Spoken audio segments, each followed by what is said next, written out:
Very nice. Good weather, a little bit different than in Iceland, so some sun and just getting to know the boys and the environment, so it's been quite good actually.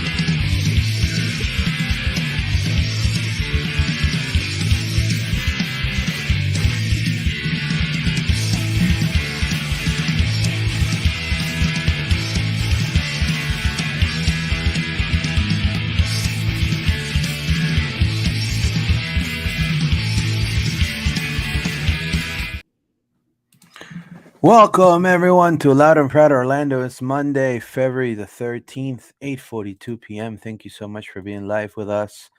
We are live and alive. Thank you so much. 8:42 p.m. Sorry for the long hold. It's just some technical difficulties and we had to, last minute things that happened. So our apologies. Thank you for being with us. Want to let you know Loud and Proud Orlando is available on Twitter, Facebook, Instagram, and YouTube. We're growing. We're still growing a lot. Drop us a like, subscribe to the channel, click on the notification bell for all notifications. Thank you so much for your support. A new season is upon us. I'm actually very happy about this. When it comes to Orlando City and the expectations that Orlando fans and also journalists have for Orlando. I've seen a lot of people doing their top 10 best teams in the East, and Orlando is like top 5. So I think we have a preseason game coming up on Saturday against New England in a few days against New England. So that's going to be fun. And then obviously the 25th is opening our first match of 2023 against the New York Red Bulls. And I want to say we're going to have a little fight with another podcast. I'm just going to say the Soccer Subs podcast. If those guys are listening to me, I know you guys are Red Bulls fans. Come over here, boy. We're going to go ahead and show you the way. Now I want to say hello to all my friends from the Soccer Subs podcast. Great guys. They're going to be here with us very soon to talk about some New York Red Bulls and maybe see what are their strong points. And they want to know what our strong points are as Orlando City fans, as Orlando City journalists. They want to know, what's Orlando cooking? And I want to know what's New York cooking, because New York Red Bulls has been one of the toughest teams to beat for Orlando. the past few years, I will say. So we're going to talk about that and more. The new formation that Oscar Pareja is putting together. We're also going to talk about Tonga time. It's Tonga time today. Tonga Gonzalez against Colorado scored quite a story for that player. And we'll talk about Alexander Pato. We're going to talk about Alex Leitao. We're going to talk about some rapid fire news. So stick around and brace yourselves because we have a good show today. Paola, how are you today? Doing fantastic as every single Monday because I'm here loud and proud, Orlando. I want to thank everybody who's listening. If you haven't subscribed to our channel, hit that little like button and subscribe because you don't want to miss the excitement that is going to happen this season. We're going to have more content, new content for the channel. So I don't want you to miss anything of that. So click on that subscribe button so you can get all notifications in the future. And if you guys are wondering, what kind of hat are you wearing, Louis? You're wearing some weird colors here. This is, I just want to say, guys, calm down. It's not an Inter Miami hat. It is Sport Boys del Callao. It's a team from Peru. Okay, guys, is my grandfather's team. So yeah, I was just sporting it. My team is Alianza Lima. It's right in the back, right? But I'm sporting it because out of remembrance of my grandfather. So it's a team that's always playing for relegation. And I want to say I saw Wrexham, the Welcome to Wrexham show. It was fantastic. I want to say too. I mean, that's one of the reasons why I'm wearing this because, like, it kind of brought back that. Oh man, like started appreciating a little bit more of that lower league football, right? So, very very insightful. Uh, I will say kind of like it was like a documentary, but more of like it's kind of like the Sunderland documentary, but a little bit better. I think the underdog story always sells, right? So I don't know if have you seen it, Paula? The Wrexham AFC? No, No, I you need you to got check it out now. yeah, you got to watch it. I mean, I'm just gonna give you the synopsis real quick. Ryan Reynolds, Deadpool, owns a soccer team. That's it. So you gotta know. Oh, okay. Right, Okay, right. I That's got yeah, you. yeah. But I It's haven't seen it, so I no, need to it's see. great. Yeah, Okay, yeah, got yeah. it. Got it. I'm not gonna spoil it for you, but Don't, you gotta please. watch it. It's great stuff. It's great stuff. So I want to go ahead and start.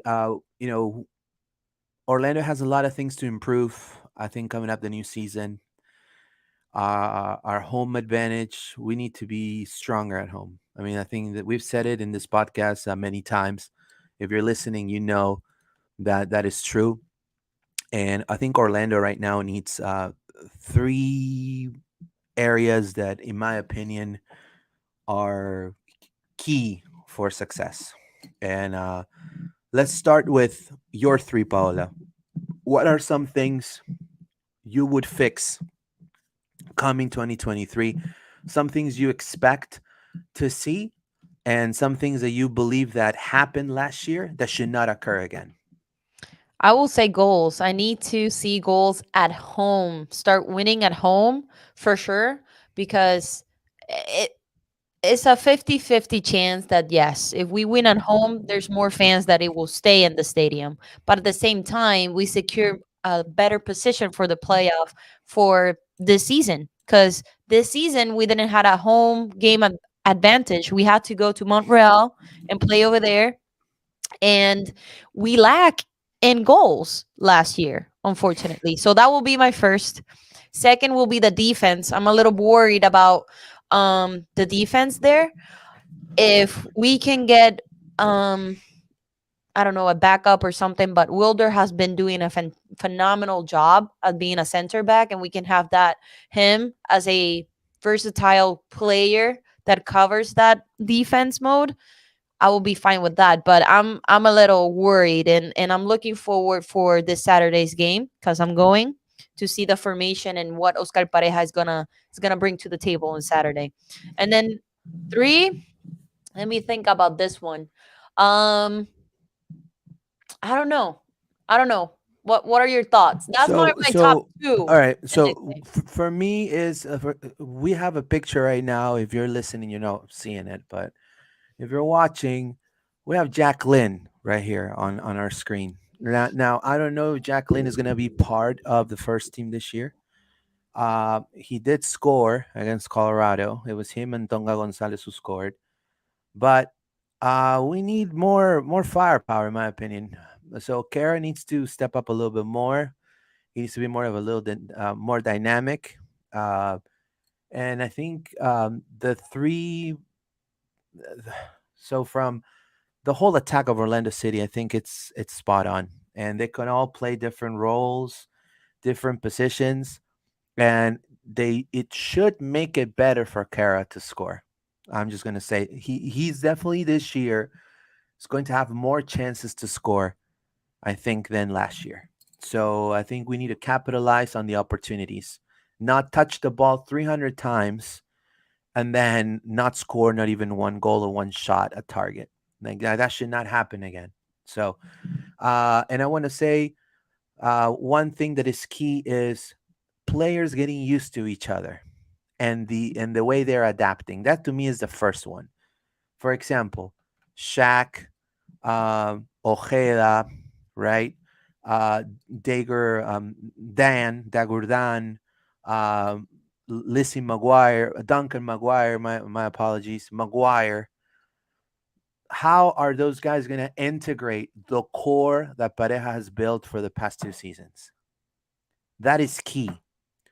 And that is, I think, one of the most important things coming to next season because not only we need depth, but we need um, players that are ready to rock and roll. So no gimmicks.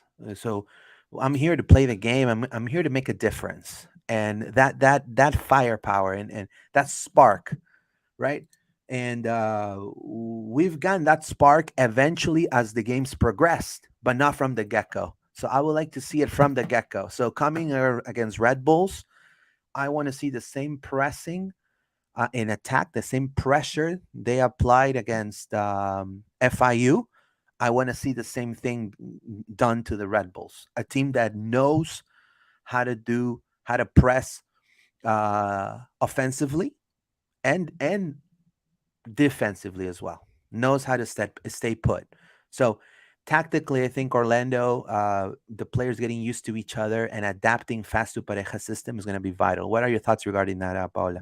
No, you hit right on the point. Like, and we saw them. We had the opportunity not this past Friday, Saturday, the other versus FIU, and they're faster. They're passing the ball much faster, and they're targeting to the goal. Which last season they were not shooting at all. They were just passing the ball, trying to see what they can do. So I echo the same words that you're saying that they need to. I want to see the same from the FIU game for this following upcoming games. I want to see on Saturday. I know that it's a preseason game, but they're taking super seriously because nobody knows who's going to start, and they're fighting right now for a starting position. So Sure. and that's what well, I didn't saw the game, unfortunately, because it was closed. But if you see the highlights, if you see the comments in Twitter, those boys are fighting for their position on the formation.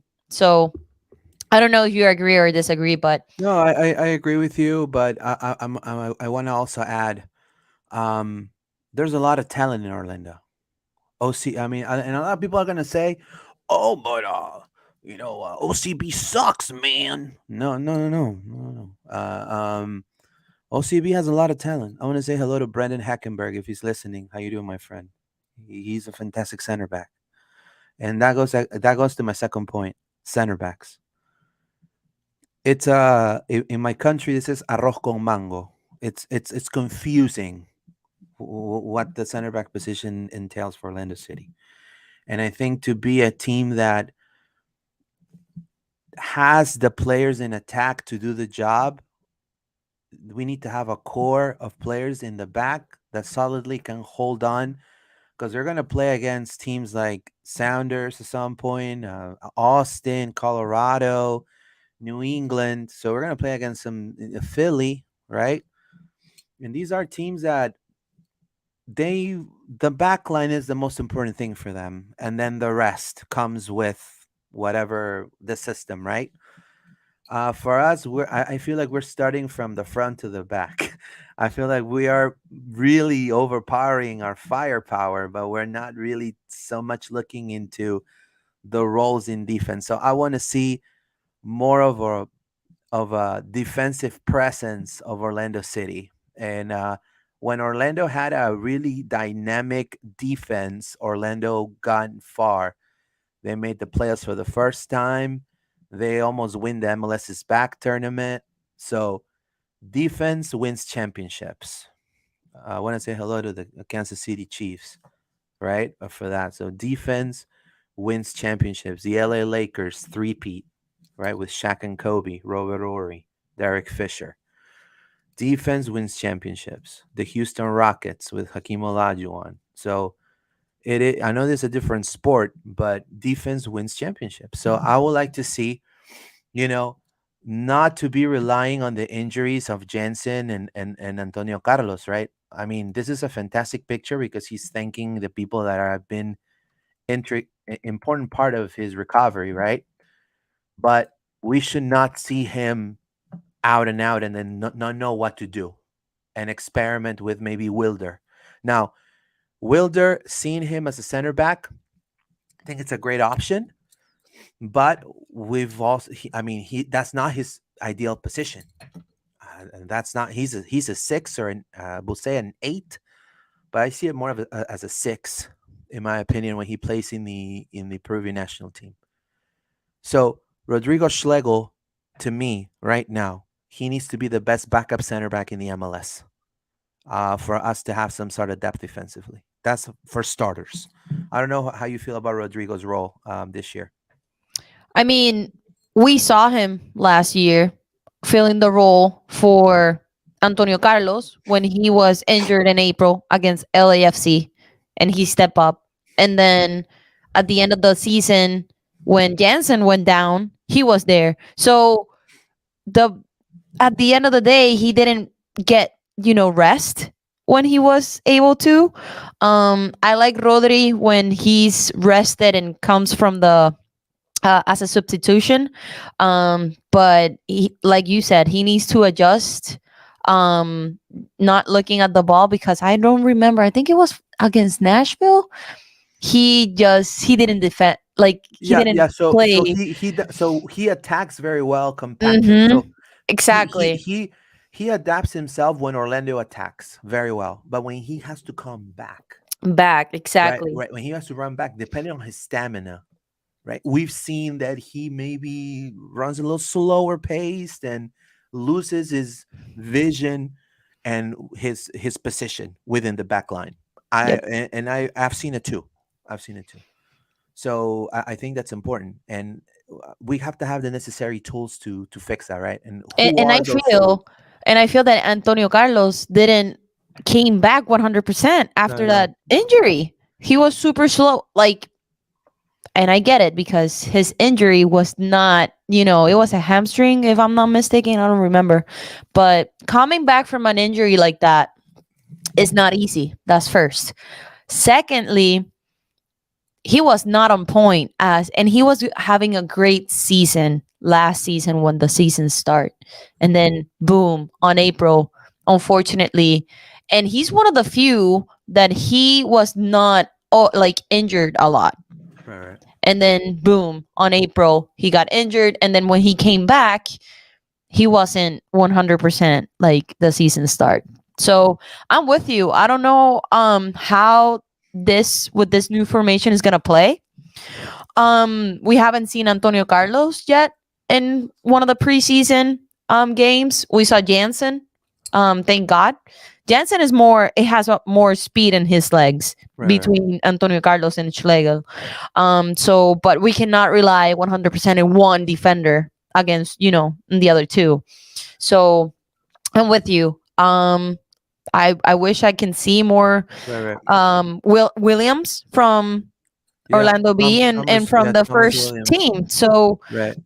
I think we should see Thomas Williams this year and Brandon Hackenberg. And I want to reiterate Brandon Hackenberg. I know I mentioned it three times already. He's a great center back. He's a great center back. I think he has a lot of future, and you need to keep an eye on that. Now, I don't want to come to the mid-season, be honest with you, and report on how Salim is playing center back with Cartagena in a line of three. I mean, that could be used for certain games, but it should not be used as your A, like your ace of spades. This is not your ace of I spades, think that's a plan right? C. Right. You need. I mean, Orlando City needs to win games at home. I mean, this year, and I think I know the supporters, the ILF is doing a great job with the whole membership thing. The Black Swans too, you know. But I think that the Orlando fans deserve when they come see their team that the team is winning, or at least having a miraculous draw. Very action packed. That's what they want, right? So you need to deliver that, and for them to go and spend so much money to see their team lose all the time. We're going back 2017 times, 2016 times, right? So let's read some comments here. We have Flexes Castillo Orlando. Un saludo al señor Flex de Ladre del Fútbol. Infiltrado este señor, increíble. Castillo Orlando. Ahí está, yeah. Castillo is number 6 from Peru. He plays in a team called Sporting Cristal. Very good player. I would love to see him play in the MLS at some point. Chad Elders, he says, how would you guys feel with two strikers up front? I would prefer that. I agree with you. It would be a great a great chance. I think we saw Kara too. I mean, he just sometimes can't even hold the ball right. I mean, to be honest with you, but he did score 11 goals. So, I mean, Imagine that. right. So So I mean, you adding a second striker, maybe even Martin Ojeda could help with that because he could play the second striker position well. Facundo also, or maybe even if you want to do Maguire and play with Maguire and Kara. I mean, that's two big towers. It'll be like um, that's in Pareja's plethora of options up front, right? I would have loved to see a more of an experienced striker up front, personally. I would have loved to see maybe a Falcao or a Paolo Guerrero or somebody up front that it's able to motivate and tell Maguire and Kara, hey, I've done it. I've done it. So now you need to do it, right? I've made it, right? There's really a leader. We don't have a leader up front. Think about it, like a leadership presence. We have a lot of youth. Now, the leader of the pack is Mauricio Pereira. Now, and that goes to my third question here, and then we'll go diving into the lineup that Pareja is using. Mauricio Pereira, throughout his career, has played as a number 10, a classic 10, right? So now having Facundo and Ojeda and Gaston, do you feel, Paola, that that's going to make him play more defensively? They're going to use him maybe even as an 8 or maybe like as a second, like do you think he's going to be playing more defensively, maybe more of a deeper position? That's what John was saying last show, playing him more in a deeper position I as a, will as a number 8, right I next to I will play Araujo. him. Yeah. And I think that's what we're gonna see. If I'm not mistaken, that was part of the lineup on last Saturday's game. You can correct me if I'm wrong, but Gaston, he's a big like. I was talking with Sergio in our last podcast in Spanish, and he's a 22-year-old with a mentality of a 30-year-old in soccer. Um, and Martin Ojeda, like I'm super pumped to see how they're going to play him, Gaston, and if he's gonna be a defensive winger or going up into depth. I'm thinking he's going to be up. So Yeah, so I mean, Ojeda, he's a very dynamic player. We got a steal, in my opinion, with Martin Ojeda. He was rumored to be linked to so many teams in Argentina, like the big ones like Boca, River, also teams from other parts of the world. But he really wanted to come into the United States. He really wanted to be here, and so uh, the luxury that we have up front, it's something we've never had before, and I will explain it right now. We're gonna dive into some of the players that we just mentioned, and if you're listening, I will definitely name them. So up front, we have Urgent Kara, right? As you know, that's the big top striker. But right behind Kara, you have now, uh, as a left back, you have Gonzalez, right? Gaston Gonzalez. On as a right back, you have um, Facundo Torres, right? And I would say we're gonna play in this system here. And right here in the middle, right, you're gonna have Ojeda, right? Ojeda. It's right behind the striker. And then right as a number eight, right as an eight, um, left midfielder, it's going to be Mauricio Pereira, right? And then as a six, you're gonna have Cesar Araujo, right?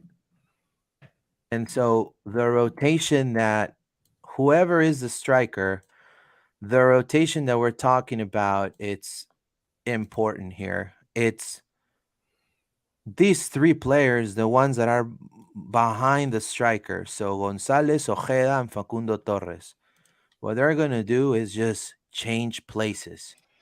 So you're gonna see Facu in the mid, you're gonna see Ojeda on the right, you're gonna see Tonga in the mid, Facundo on the left, and you're not gonna know in transition attack where they're going to go because they can all play all three positions. That's the beauty of it.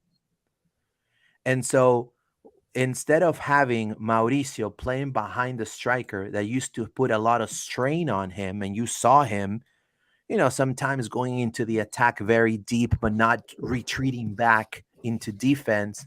Now you're going to have a more static Mauricio Pereira, in a way, a more, I will say, paced Mauricio Pereira, giving him enough time to develop a link up between the left back and the person as right, the 10, right?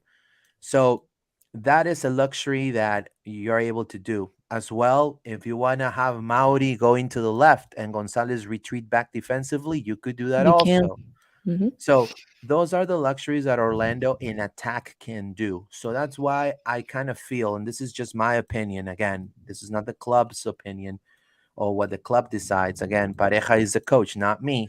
But in my personal opinion, I believe that's why Pareja is confident of what he has up top because he knows that the creation of chances, he's going to have so many that he has full faith on the strikers that he has right now, including Duncan Maguire. I don't know. What are your thoughts regarding that N- assessment? No, and that's I agree with you 100%. Even Facu with Ojeda switching. And we saw it last season when Urso was playing as a winger. We saw that switch all the time. So I will be not surprised if Ojeda switches with Facu this season. I don't know if you agree or not, but you're heading the same thoughts that I'm thinking between Mauri and Gonzalez playing those two as back and forth. So I'm really excited to see Mauri with his passes because he has a good pass Yeah. to the front. So let's see how he integrates and he connects with the front, and hopefully he can connect super fast with Gonzalez and Ojeda. Chad Elders says, have you guys considered a 5-3-2? A lot of defense help that we need, but also you have those two strikers up top. I agree. Like, I would love to see. I'm gonna go and grab the. Where's the? I'm gonna grab the Orlando City roster because. All right, there you go. So we have depth, in my opinion. Now, what they're trying, and that was going to be a next point, was obviously Rowan is no longer with the team, right? And Rowan's no longer with the team. And Orlando, typically before Pareja, I think they played a 4-2-3-1. So they're used to playing a 4-2-3-1. A lot of the players that, like, Urso, he's used to playing that. So, but now Moutinho is no longer with the team either. So now what they're trying to do is do a 3-5-2, right? Or a three, like a different system, but with three center backs. So, and what we Mhm. saw was at the FIU game was this. So if you're listening, I'm gonna say it. So there's three out back, and you have a line of right here, three like this. Is that a diamond? That's how they call the diamond, right? Yeah, Formation, it's something like something like that. that. Yep. Yeah, so you got two win backs. In this case, this one was Petrasso, which actually surprised me in that role. I'll be honest with It, you. I was surprised Yeah, too, and he was like connecting a lot with Ojeda. and then here it was Angulo, Hmm. and that was really good to see because I mean he does have the stamina to do that, to do the wing. Now, my only thing about Angulo is, and I want to say this with a lot of respect, his size. And when he has to go one on one against a top six in the league or somebody that it's a little bit on a heavier side, he's gonna, I mean, he has to have the speed to just pass the ball rapidly to Araujo for him to control it, to maintain possession.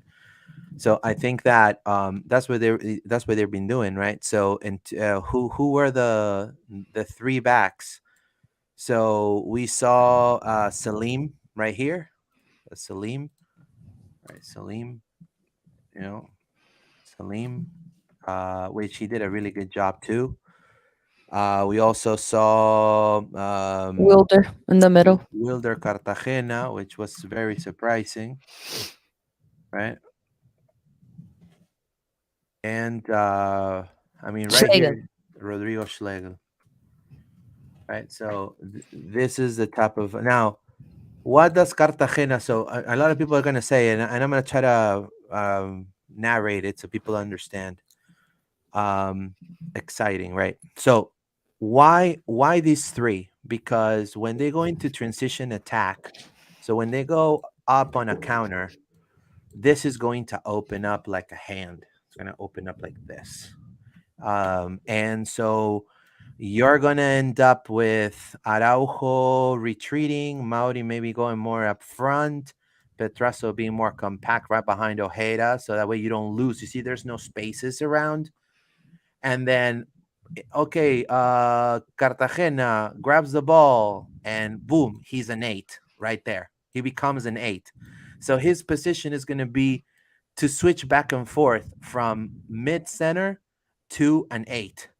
Like it's crazy, but he's actually this gives Cartagena the ability of having a dual role, not only in attack but also in defense, and also help Mauri out when he wants to pass the ball to the wings. Like if you think about it, so he starts as a center back when the other team has the ball and starts attacking us. He goes back into position as a center back, right? And Mauri goes back into his position, and that's how we end up retreating, like that, and stay compact, right? When they have to spread, Ojedas goes right here, Carragher's up top, Facundo's right here, and then Mauri, and that's what I saw at the game. He's gonna try to cut to obviously enable Ojeda and Facundo Torres and open the way of his attacking view, and then Cartagena will cut and stand and be right behind his coattail, so there's no spaces given when going in transition attack. And then Cartagena has the speed to retreat and come back to position.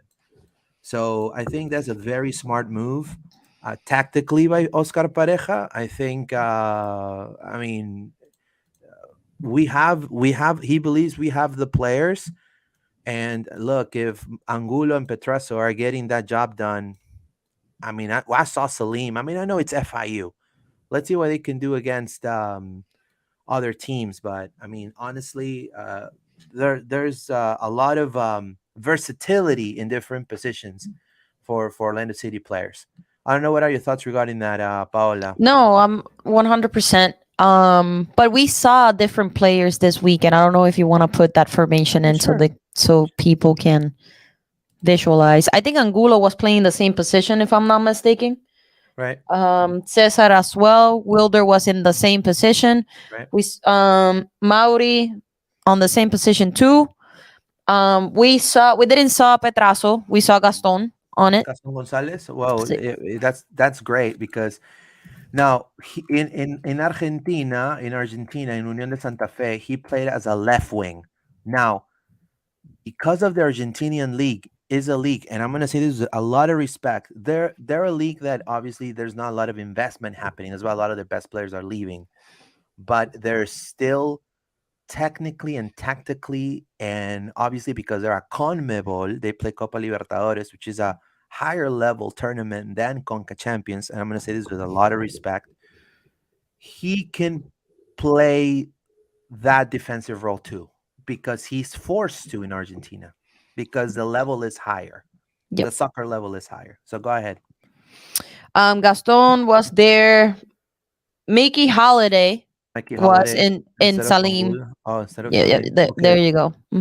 About damn time. I'm gonna say this. I want to see Mikey Holiday. No, I'm serious. I mean, Yeah, that's true. That's true. he's And not in the under he's 20s for no fast. reason. He's not in the under 20s for no reason. Cesar is there. Oh, Robin Robin in Jensen Yep. I for think Cartagena. for Cartagena, yeah. Yeah, enough of experiments, right? I mean, I'm not gonna. I know I'm Peruvian, but I'm not biased. I'm just gonna say this. Then Kara Robin, was not there. Yep. it was Jacqueline. Maguire. Duncan McGuire. Started. Yep. Fantastic. There you go. And one more We got because Facundo. Facu was not there. Facu was not there. So who we got here? Um, Ojeda, I believe. Yeah. Okay. Yeah. And who was on the left side?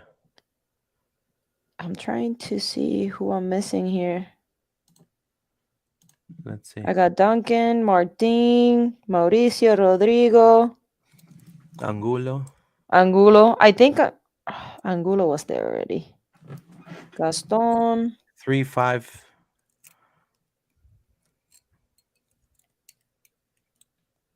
I don't know who I'm missing. Let's read some comments. This is, that's interesting about Wilder. Joshua Tall, that's really interesting. Looking forward to them switching. I don't think Holiday is that good.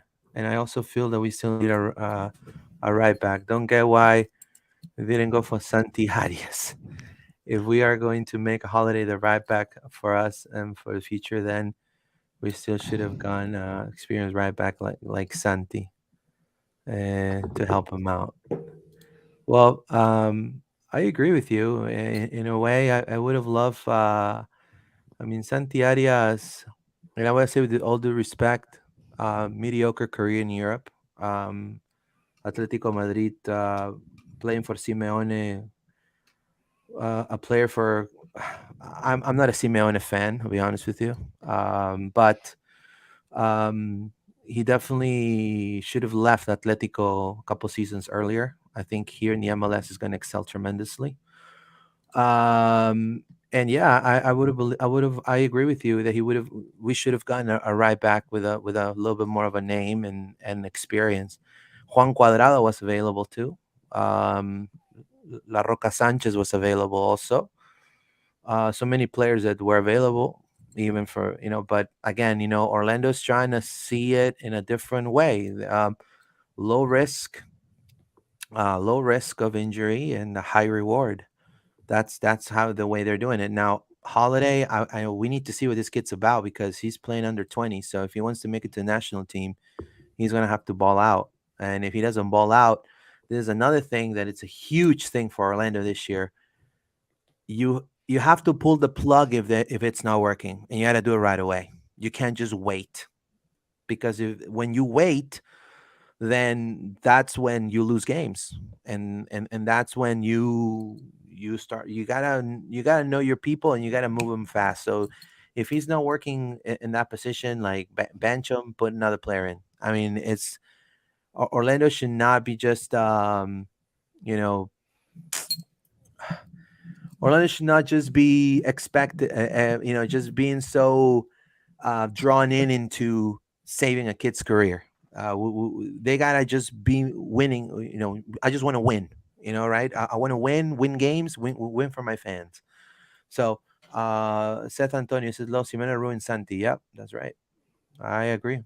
I think Santi. I mean, any player that goes play for Simeone is just not the same after they leave. This is a bright future ahead of him and was really good all around, but he isn't good enough anymore. Top flight Europe. That's why she was. Yeah, I agree with you wholeheartedly.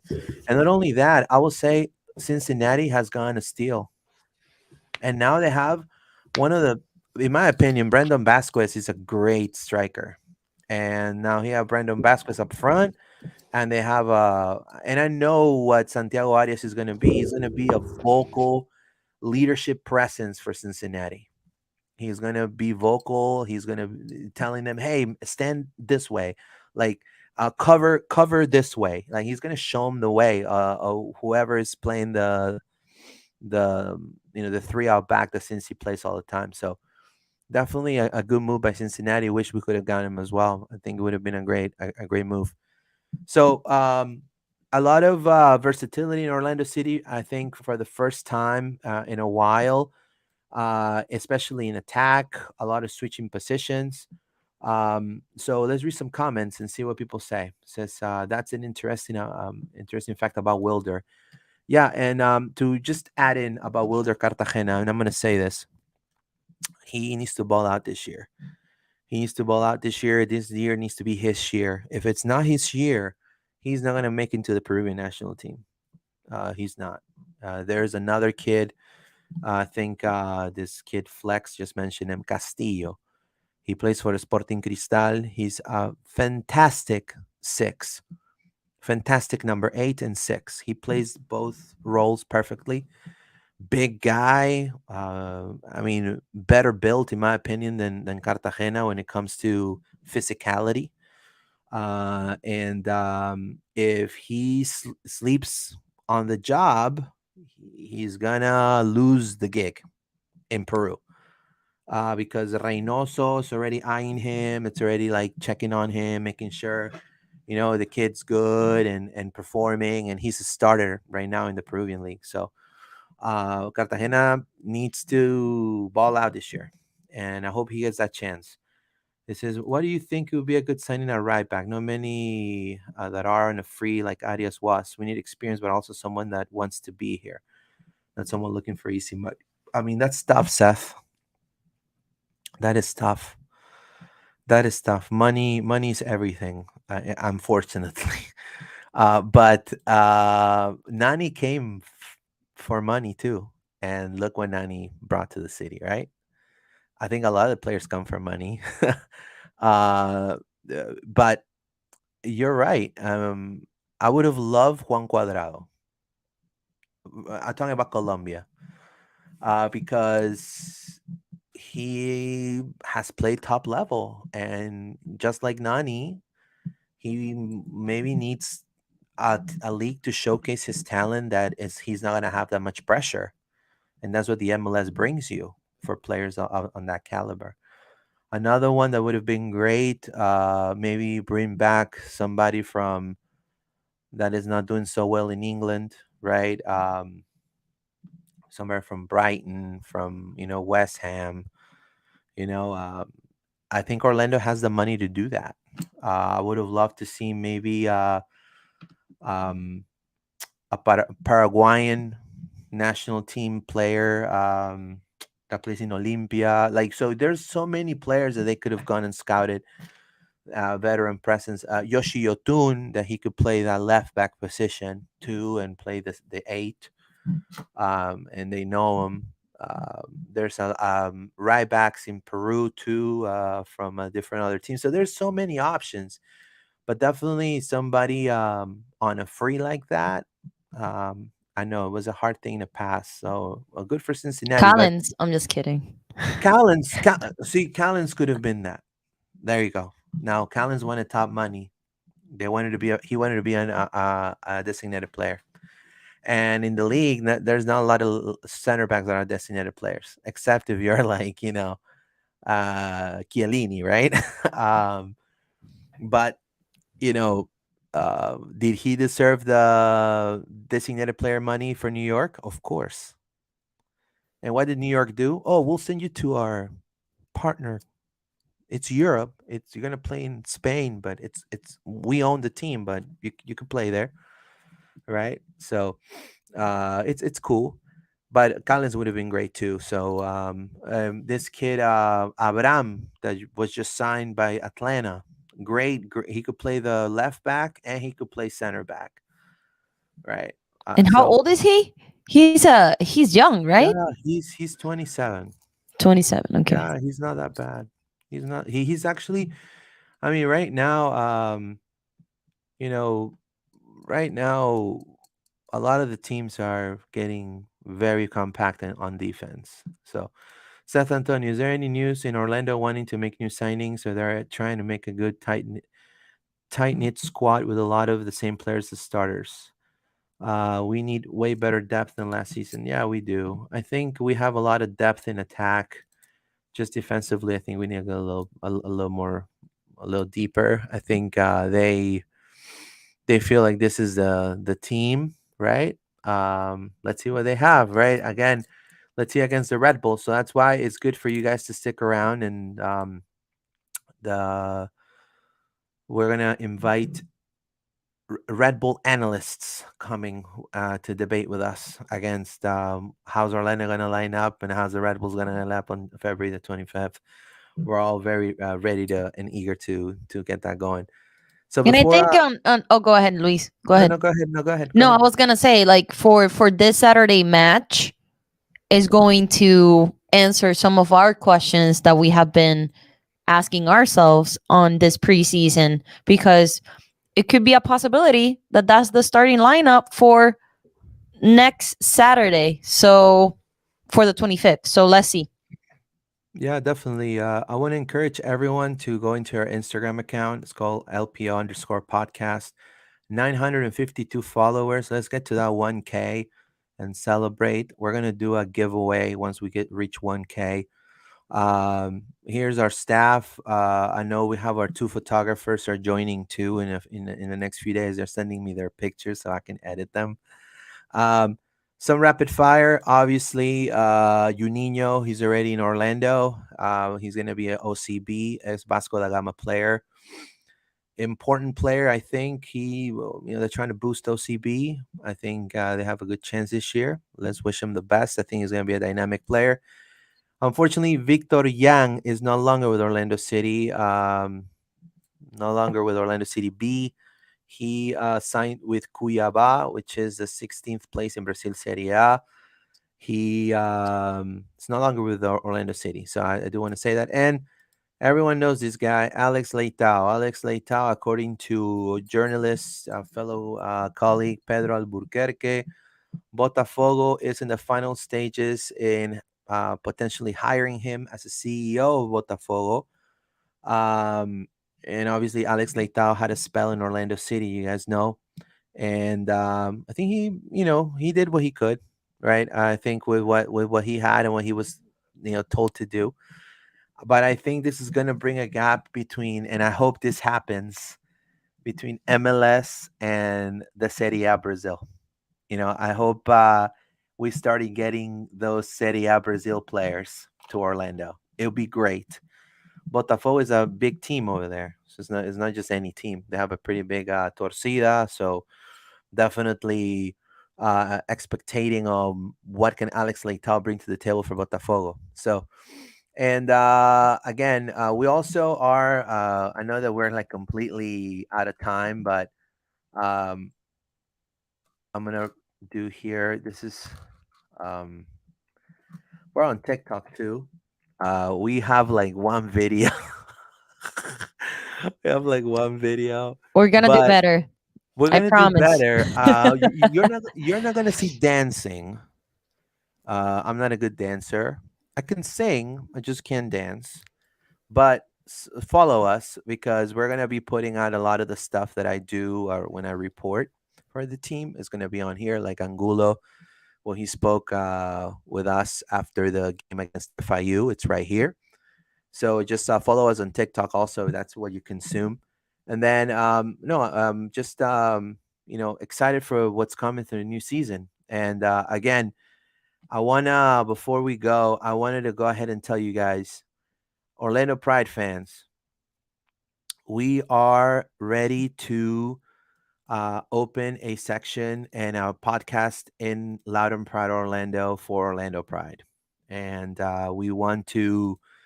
Uh, there's going to be a flyer coming out in the next few days with info. If you're interested in being part of our team and talk about all Orlando Pride, you want to get to cover Orlando Pride games, especially at home, the practices and all of that, and you want to definitely be part of this great team, come over and hit me up on a DM through Instagram, through Twitter, LPO underscore podcast. And also, if you want to cover Orlando City as well, hit us up because we may need a fourth chair for the pod. So, maybe it's you. But I want to thank you guys for being with us today. Anything you want to add there, Paola? You have anything cooking? Yeah, for whoever my Spanish speaking people, follow us on social media at Tiro de Esquina Podcast. I did just an interview with Sergio Ruiz last week. Sorry, excuse me, allergies. And it was fantastic. I had a good time with him and Alec. We had good questions, and he talked about what he's gonna be doing in Apple TV in the near future, and what his thoughts on this Orlando City team. Also, if you haven't seen it, for my only English speaking people, Luis did an interview last Oh week to yeah, we did. Sergio. Yeah, yeah. So Right if here. you haven't seen it, go watch it. It's super interesting. He talked about his life, how he got into Orlando, and how he feels about his new role in Apple TV. So Yeah, follow us for more content on in Spanish. Also, this week we're trying to do it once a week, analyze the game and all that stuff. So trying to do something similar to here and new ideas as well. So also yeah. we're gonna do tailgating on each game. We're gonna do a super fun section. So if you see us tailgating, come right by to us because we're going to be recording videos for the podcast for both. So just stop and say hi. That's great. So I wanted to encourage everyone to go to our YouTube channel, Loud and Proud Orlando, on YouTube, at Loud and Proud Orlando. If you search it, 515 subscribers. Let's get to 600 subscribers, guys. Help us out, grow. Media Day for Orlando City is coming up soon. I will be there. There's going to be a lot of interviews with players, so just keep an eye out for that footage. Media Day for Orlando Pride is coming. I will also be going there, so it's going to be a lot of footage with the new team. And again, we're live right here, as you guys can see. 9 people watching right now, 10 people watching. Thank you so much. All of our videos. Subscribe to the channel. We want to reach the 1K mark this year. It is important for us to do so. That way we could bring you the best content possible. So thank you so much for that. And again, drop us a like. So anything else you want to add, Paula, before we go? No, follow us. Keep thank you for listening, and vamos Orlando. Vamos Orlando. We're gonna read one last comment. Seth Antonio, I can't believe we can let go of Yan. Always thought he should have been fast tracking to the main team. Maybe not as a starter yet, but to prove himself and get a good game. Yeah, I agree with you. But when you have Ojeda, when you have Facu, when you have Gaston Gonzalez, where is he gonna play? Like, so that's probably the reason why they are like, Something's got to give, right?